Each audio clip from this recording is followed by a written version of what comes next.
তারা হয়তো এই হাদিস জানে না, আল্লাহ পাক ওদের কানের মধ্যে আমার এই হাদিসটা যেন পৌঁছে দেন, আমিন। নবী সাল্লাল্লাহু আলাইহি ওয়াসাল্লাম বলেছেন, আমি মেরাজের রাতে যখন গিয়েছি তখন এক শ্রেণীর মানুষকে দেখেছি, ওদেরকে শাস্তি দেয়া হচ্ছে। কি শাস্তি? জাহান্নামীদের রক্ত এবং পুঁজ ওদেরকে খেতে দেয়া হচ্ছে। জিবরাইল আলাইহিস সালামকে জিজ্ঞাসা করা হলো যে এরা কারা? তিনি বললেন, এরা আপনার উম্মতের সেই সব ব্যক্তি যারা মাদকদ্রব্য সেবন করত।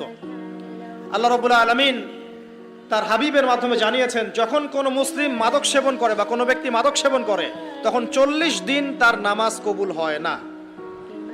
এরপর যদি সে তওবা করে তাহলে আল্লাহ পাক তার তওবা কবুল করবেন ইনশাআল্লাহ।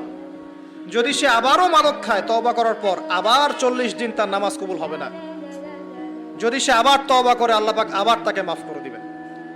যদি সে আবারও মাদক খায় আবার 40 দিন তার নামাজ কবুল হবে না। তারপর যদি আবার তওবা করে আবার আল্লাহ তাকে মাফ করে দিবেন। এরপরেও যদি সে আবার মাদকদ্রব্য সেবন করে, নবী সাল্লাল্লাহু আলাইহি ওয়াসাল্লাম বলছেন তাকে আল্লাহ রাব্বুল আলামিন পরকালে মৃত্যুর পরে তিনাতুল খাবাল পান করাবেন। তিনাতুল খাবাল। জিজ্ঞাসা করা হল, ইয়া রাসূলুল্লাহ, তিনাতুল খাবাল কি জিনিস? নবী সাল্লাল্লাহু আলাইহি ওয়াসাল্লাম উত্তর দিচ্ছেন, এটা হচ্ছে জাহান্নামীদের রক্ত, মাংস, এগুলো পুড়ে পচে যে রসটা বের হবে, এটা হচ্ছে তিনাতুল খাবাল।